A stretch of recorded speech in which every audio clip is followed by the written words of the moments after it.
नमस्कार। आपका बहुत बहुत स्वागत है। दोस्तों, अगर मैं आपसे ये पूछूं कि दुनिया में सबसे नमूना इंसान कौन सा है, तो आपका क्या जवाब होगा? वैसे तो दुनिया में बहुत भरे हुए हैं नमूने, लेकिन उन सब नमूनों का जो सरताज है वो कौन है? अगर ये पूछूं मैं, तो आपका क्या जवाब आएगा? मुझे लगता है आपका एक ही जवाब आएगा, वो है जाहिद हमीद। आज हम लोग जाहिद हमीद के बारे में सारी डिटेल जानेंगे और उसके थॉट को समझने की कोशिश करेंगे कि आफ्टर ऑल ऐसा कौन सा पिन पॉइंट है या ऐसी कौन सी चुभन है उसे, जो कि वो इंडिया के बारे में हमेशा बकवास ही करता रहता है। हालांकि वो कहते हैं ना कि कुत्ते के भौंकने से हाथी अपना रास्ता नहीं बदलता है, तो इसके भौंकने से कुछ फ़र्क तो पड़ता नहीं है। लेकिन ये जानना फिर भी ज़रूरी है कि साला कुत्ता भौंक क्यों रहा है। तो आज हम लोग इसी बात का विश्लेषण करेंगे। शायद आप लोगों को पता है कि नहीं पता है, वैसे मैं इसका लिंक जो है डिस्क्रिप्शन में डाल दूंगा। जाहिद हमीद का बाप, जिसका जो कि एक्चुअली बिहार का रहने वाला था, अपने इंडिया के स्टेट बिहार का रहने वाला, और उसका जो नाम था जाहिद हमीद के बाप का, वो था जमन हमीद। तो इसका पूरा नाम जो हुआ वो ये हुआ, जाहिद जमन हमीद। इस नमूने का पूरा नाम क्या हो गया? रट लो भाई लोग, जाहिद जमन हमीद। अच्छा, इसका बाप बिहार का रहने वाला था। जब भी बंटवारा हुआ तो बिहार से बहुत मुस्लिम लोग जो है माइग्रेट करके पाकिस्तान चले गए, बिहार, यूपी, पूरे देश से गए लोग। तो इसका बाप जो है इंडिया से निकल के और पाकिस्तान चला गया रहने। ठीक है।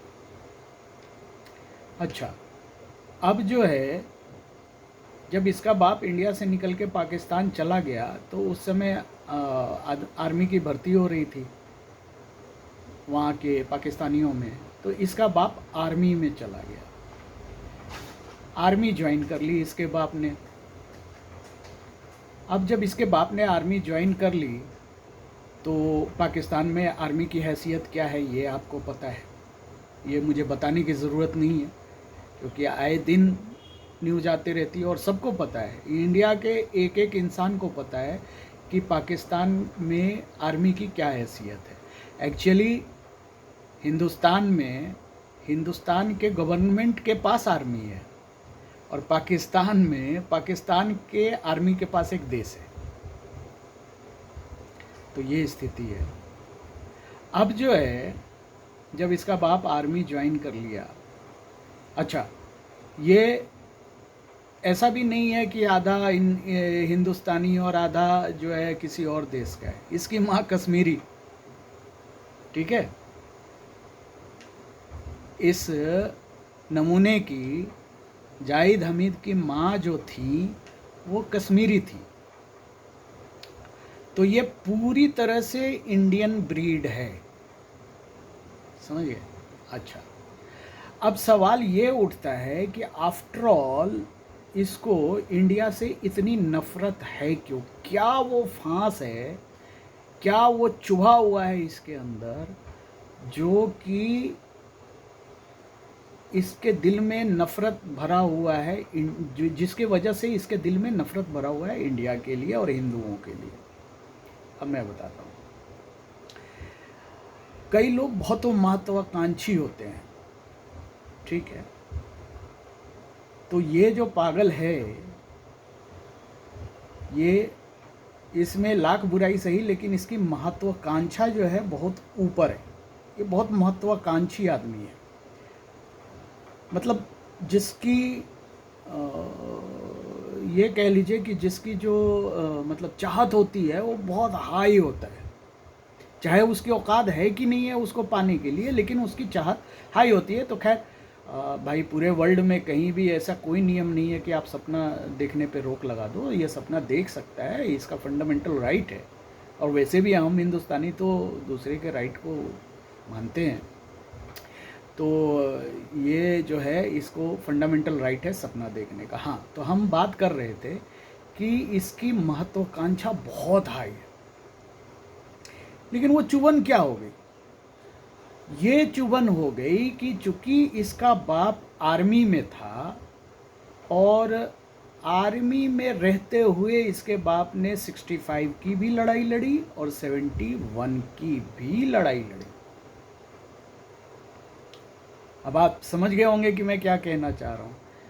तो 65 में भी शिकस्त मिली इंडिया से, जूते पड़े, और 71 में तो मतलब बेइज्जती की इंतहाई हो गई जब 90,000 सैनिकों को एक साथ सरेंडर करना पड़ा था। तो इसका बाप उसमें जब लड़ाई लड़ रहा था तो उसमें रहा होगा। अब इसके बाप को करनी पड़ी होगी सरेंडर। अब भाई, अगर बाप को कोई तकलीफ होती है तो बेटे को तो चुभन होती है ना यार। आप समझो ना इस बात को। ऐसे तो नहीं आप लोग कर सकते ना कि यार बाप को हुई थी ना तो ये नहीं, बाप की चुभन जो है वो बेटे तक आती है। तो अब इसका बाप को दो बार शिकस्त हुई, एक बार सरेंडर का ये होना पड़ा। अब ये जो है बोल बोल के अपने आप को बहादुर बनाने की कोशिश करता है। अब इसके दिल में ये है, ये इससे जब भी इसकी बातें सुनोगे या कभी अगर ये इंटरव्यू देता है तो हम ये फतह कर लेंगे, वो फतह कर लेंगे। अबे तुम्हारा बाप तो कर नहीं सका है और तुम फतह करोगे। अबे तुम हिंदुस्तान की हिस्ट्री भूल जाते हो बे।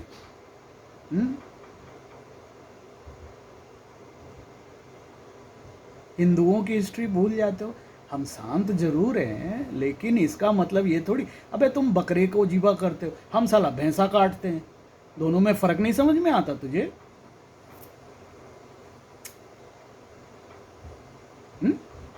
दोनों, तुम रेत रेत के करते हो, हमारे बाजू में इतनी ताकत है कि हमें एक वार में निकालना पड़ता है मामला, है ना? तो भाई मेरे, जरा होश की दवा किया करो। क्या बोलते हो तुम लोग? होश की नाखून लिया करो। हाँ, होश की नाखून लिया करो और जो है टकराने का विचार त्याग दिया करो। नहीं तो हम तुम में और भैंसे में 1 मिनट का फ़र्क नहीं समझेंगे, कुछ फ़र्क नहीं पड़ता हमें। समझ गए ना? हम तलवार निकालेंगे, क्या बोलते हैं, हम शमशीर जोर जीत लेंगे, हम ये करेंगे वो करेंगे। अबे सालों, इतने साल में तो कर नहीं पाए।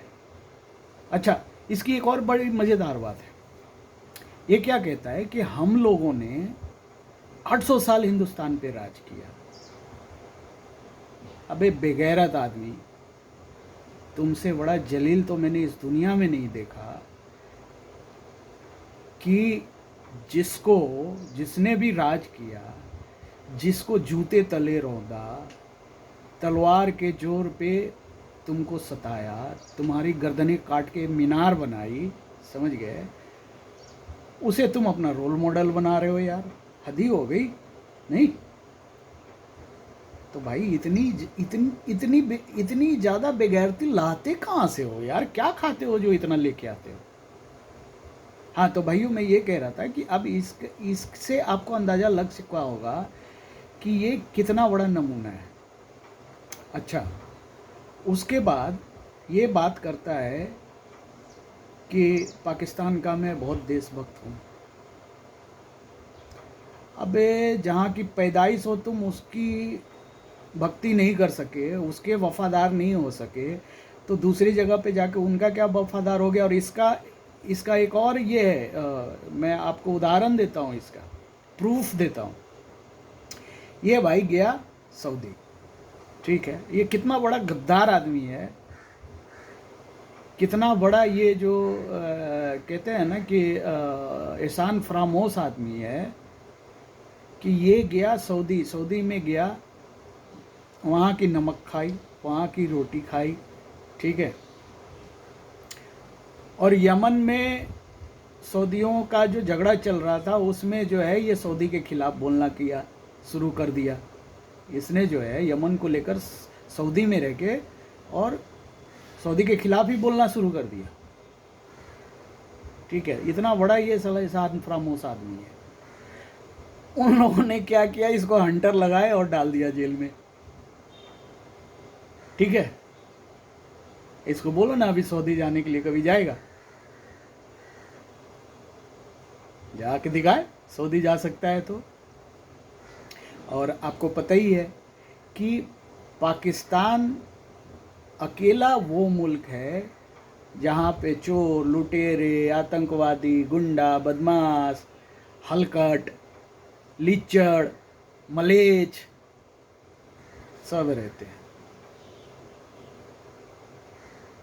अच्छा, मज़े की बात यह है कि हर बात में मुस्लिम उम्मत को जोड़ लेता है, जैसे कि सारे मुसलमान इसी के पीछे चल रहे हैं। अबे तुम्हें पाकिस्तान के मुसलमान तो अपने पास नहीं बिठाते। पाकिस्तान के जो मुसलमान है, इसका बाप चाहे आर्मी में रहा हो, लेकिन अभी भी इन लोगों को मुजाहिर ही समझते हैं, वो जो इंडिया से गए थे। पाकिस्तान के जो एलिट मुसलमान हैं वो इसको अपने बाजू में नहीं बिठाते, लेकिन पूरे उम्मत का झंडा लेके जो है ये घूमता रहेगा कि पाकिस्तान ने एटम बम ब्लास्ट कर दिया तो पूरे उम्मत में जो है क्या बोलते हैं, पूरे उम्मत का नाक ऊंचा हो गया। अबे पाकिस्तान ने एटम बम ब्लास्ट कर लिया, टेस्ट कर लिया, इसका उम्मत से क्या लेना देना? वो अपनी सुरक्षा देख रहे हैं। जबरदस्ती कहते हैं ना कि जबरदस्ती गले पड़ने वाली बात है, वही जबरदस्ती गले पड़ता है। अच्छा, अभी अफगानिस्तान का केस ले लो, ये भाई क्या स्पीच देता है कि अफगानिस्तान में जितने भी मतलब अभी ये बवाल कटे हैं तो उसमें मुसलमानों की ये विजय है। अरे भैया, तो वहाँ पे कौन सा यहूदी और हिंदू राज कर रहे थे? वो मुसलमान नहीं थे क्या?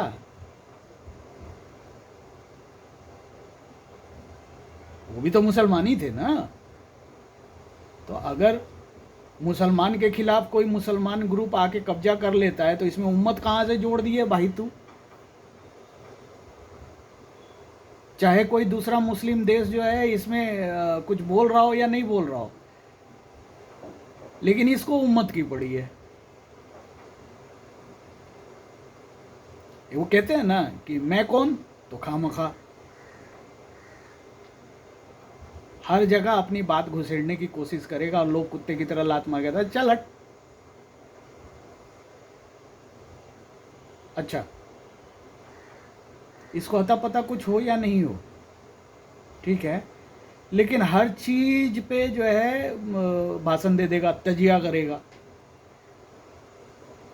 इकोनॉमिक हो जाए, चाहे वो इकोनॉमिक्स हो जाए, चाहे वो आपका डिफेंस हो जाए, चाहे हेल्थ हो जाए। अभी ये बेवकूफ़ इंसान क्या बोल रहा था मालूम है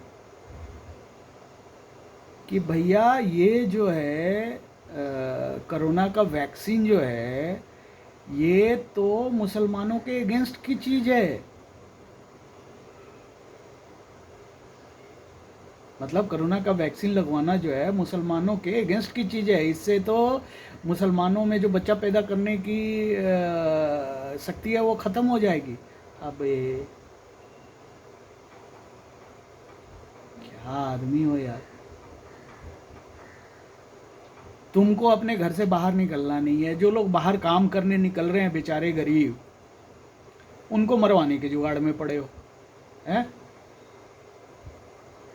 तुमको तो आतंकवादियों से पैसा खाना है, इधर से लाना है, उधर से लाना है, तुम्हारा काम चलता रहता है। लेकिन जिनको बेचारे को मजदूरी के लिए या काम धंधे के लिए बाहर निकलना पड़ता है, वो तो मर जाएंगे कोरोना से।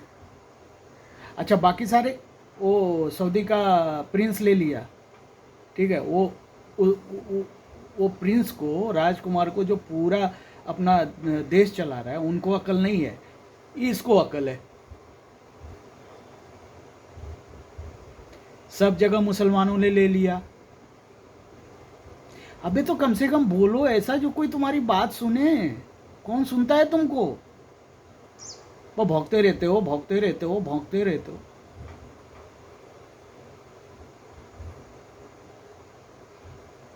तो इस तरह भौंकने का क्या फ़ायदा है? तो भाई, अगर आपसे अब अगर कोई पूछे कि दुनिया का सबसे नमूना आदमी बताओ,